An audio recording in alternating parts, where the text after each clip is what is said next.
Olá, seja bem-vinda, seja bem-vindo a mais um vídeo aqui no canal. Eu sou Armando Vernalha Júnior, fotógrafo, cinegrafista, professor, youtuber, músico, tomador de café, entre outros líquidos.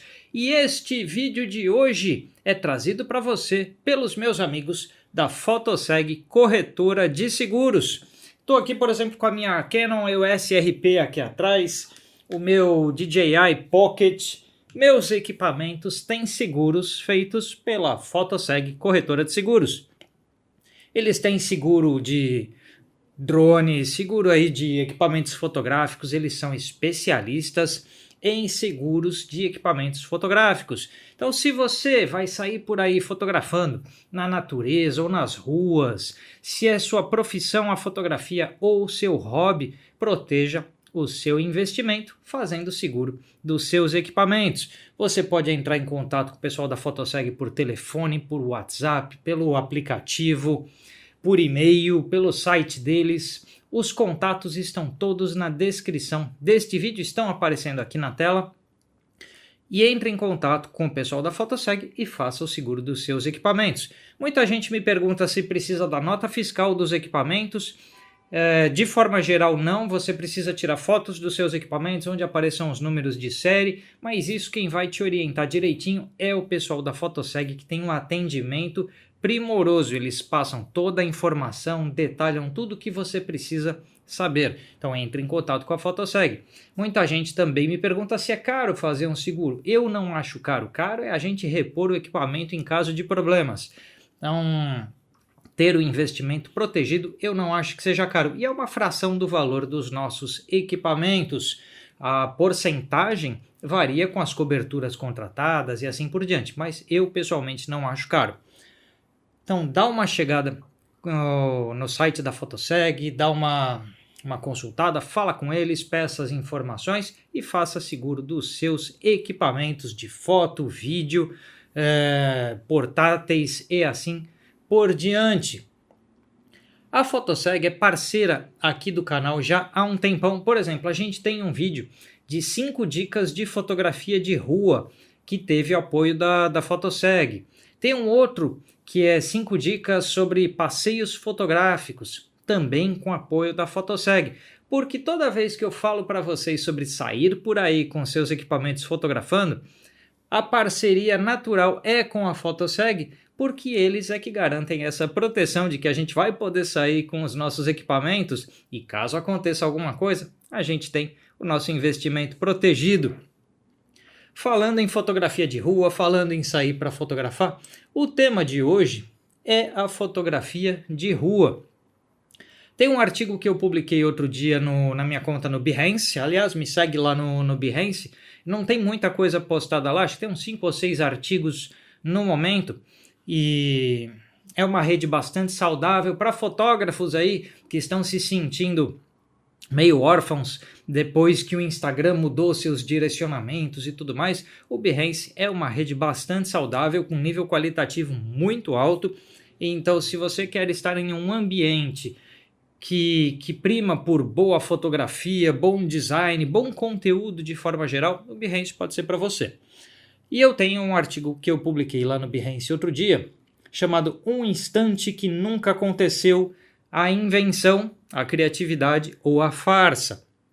E é sobre isso que eu queria conversar com vocês hoje, porque existe na fotografia de rua uma tendência a uma abordagem fotojornalística do que acontece nas ruas. Então, entre fotógrafos urbanos, fotógrafos de rua, é comum uma abordagem documental fotojornalística. Quando a gente fala numa abordagem fotojornalística, a gente subentende uma abordagem com baixo ou nenhum grau de modificação nas imagens. Então a gente vai tentar não interferir no que acontece e vai tentar não manipular digitalmente, transformar aquela imagem em outra coisa. Já quando a gente fala numa abordagem documental, a gente está mais falando de alguma possibilidade de modificação, de combinação, seja combinação da foto, ou seja, combinar com as pessoas que lá estão diante de nós o que vai acontecer no clique, tá um pouco posado, ou seja, uma manipulação, às vezes para eliminar uma distração visual que aparece na foto. Tem lá atrás do cenário que você está enquadrando, tem lá atrás uma placa de propaganda que não combina, que fala de um produto qualquer que você não gostaria que estivesse ali dentro da sua foto. Então, o documental tem uma margem de modificação, de combinação e de manipulação um pouco maior do que o fotojornalístico, a abordagem fotojornalística, mas pouco se fala em fotografia de rua de uma abordagem meramente criativa, uma abordagem fantasiosa, que é análoga a outros mercados fotográficos, seja o fine art, seja publicidade, seja fotografia de moda, outros campos da fotografia que não tem necessariamente um vínculo com acontecimentos reais testemunhados, que é o vínculo jornalístico, e também há esse vínculo no documental. A gente sabe que o documental tem uma margem um pouco mais ampla de interpretação, de margem de interpretação que o jornalismo. Até quando a gente pega entrevistas de documentaristas, é comum que seja aceito um certo grau de intervenção aí com softwares de edição, como o Photoshop, e há muitos documentaristas que trabalham em preto e branco e não em cores, e aí o preto e branco ele já é uma manipulação, já é uma modificação da realidade observada, visto que nós não enxergamos em preto e branco. Então, o documentário ele já tem um grau diferente de possibilidades de interpretação. Mas não é tão comum na fotografia de rua a gente entrar numa visão criativa da fotografia de rua. E foi isso que eu falei nesse artigo do Behance, o instante que nunca aconteceu, pelo seguinte: a foto que eu uso para ilustrar o artigo é essa que eu estou colocando na tela, e esse instante específico nunca aconteceu. Esta imagem ela foi criada digitalmente somando dois instantes diferentes. Um dos instantes é este que eu estou colocando na tela agora, e o outro é este outro, ou seja, estas duas pessoas estavam passando pelo mesmo local, elas passaram ali. Então esse fato aconteceu.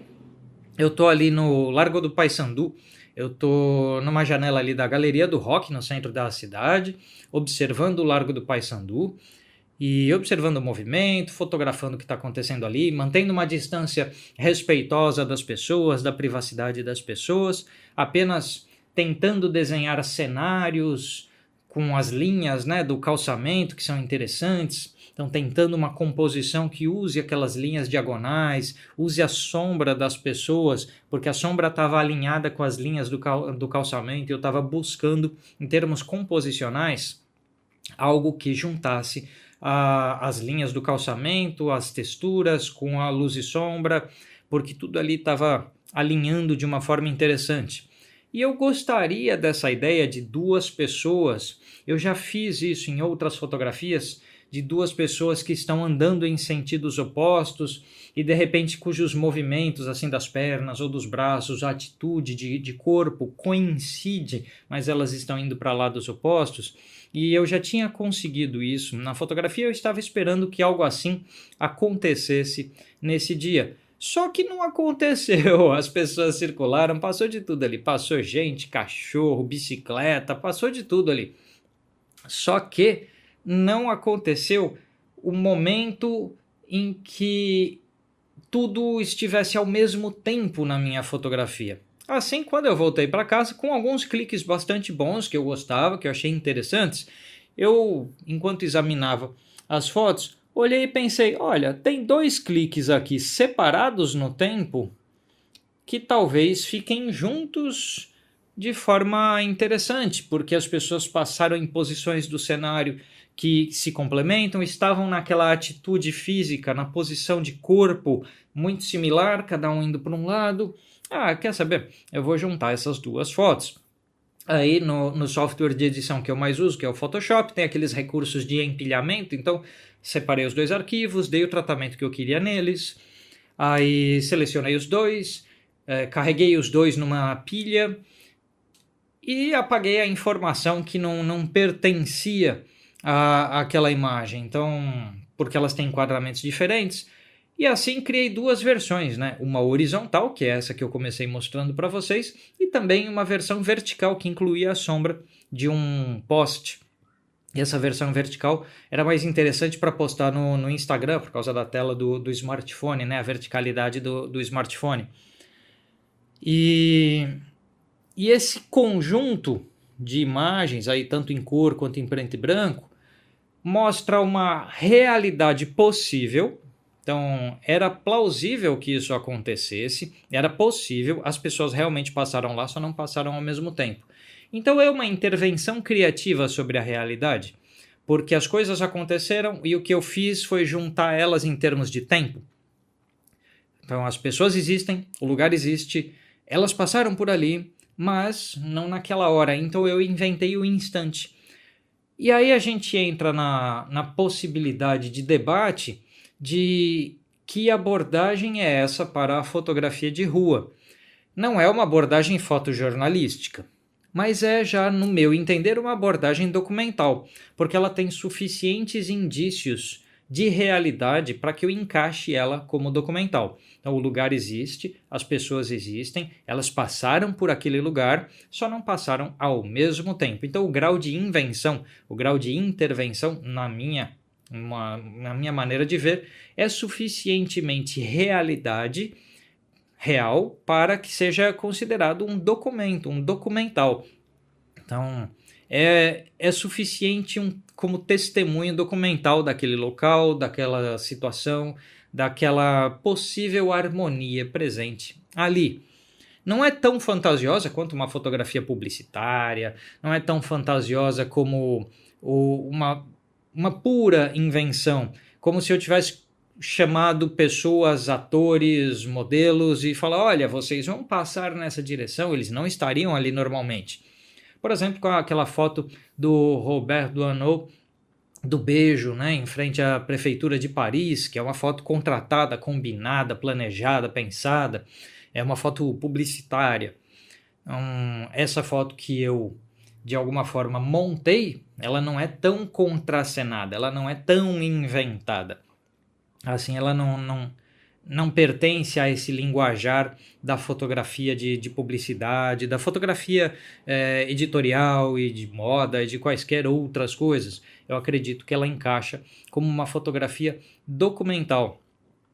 E isso é aberto a muita interpretação. E eu queria deixar aqui uma pergunta, porque eu quero saber a sua opinião sobre o seguinte. Na sua opinião, fotografia de rua, fotografia urbana, fotografia do espaço urbano, dos personagens da urbanidade da cidade, é uma fotografia que precisa de um caráter fotojornalístico, portanto, isento de manipulação, de transformação e assim por diante? Coloca aí nos comentários se essa é a sua opinião. Não, na sua opinião, a fotografia de rua permite um caráter documental e também, na sua opinião, o caráter documental prevê um pouco da manipulação, da transformação, da modificação em função da mensagem que se quer passar, porque o documentário geralmente tem uma mensagem atrelada. O documentário tem um viés, ele tem um objetivo, e aí essa transformação em função do objetivo pode ser uma interpretação possível, e algumas pessoas dizem que não, o documentário é um pouco mais fotojornalístico que isso, não, o documentário pode ser um pouco mais narrativo que isso. E assim existem essas hipóteses. Qual a sua opinião sobre o que é fotografia documental? Ou é uma fotografia narrativa? Porque narrativa é contar histórias. Eu já vi, por exemplo, o Steve McCurry falando que ele é um contador de histórias. Ele já se definiu como fotógrafo documentarista, ele já se definiu como fotojornalista, e ele foi mudando ao longo da história de fotojornalista para documentarista, e hoje ele adota esse termo do narrador, do contador de histórias. Se eu não me engano, o Sebastião Salgado também usa a mesma definição.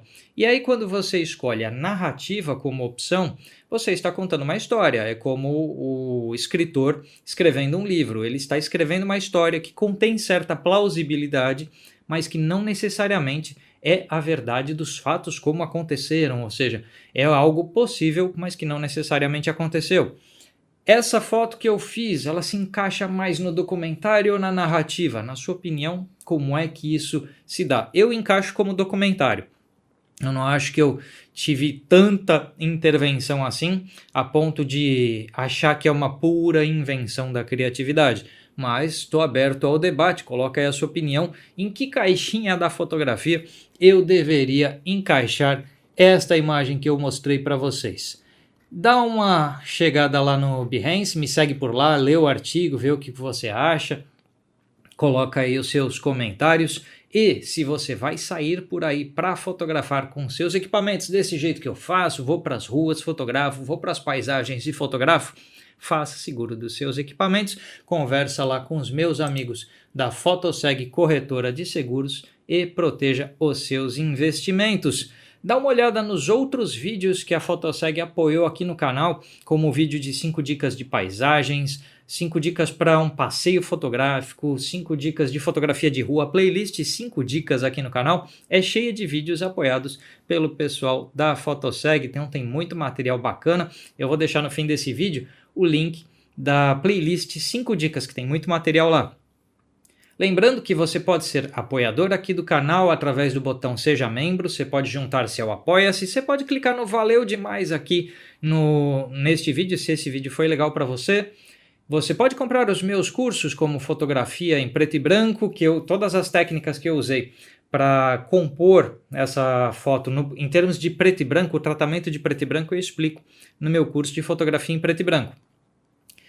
A parte de composição eu explico no meu curso de composição, ou seja, como busco linhas, como eu busco harmonias visuais e assim por diante. Então eu tenho curso também de fotometria, curso de flash, dá uma chegada lá nos meus cursos e conheça no meu site, o endereço está aparecendo aqui embaixo. A gente se vê num próximo vídeo, pessoal. Até a próxima, tchau, tchau.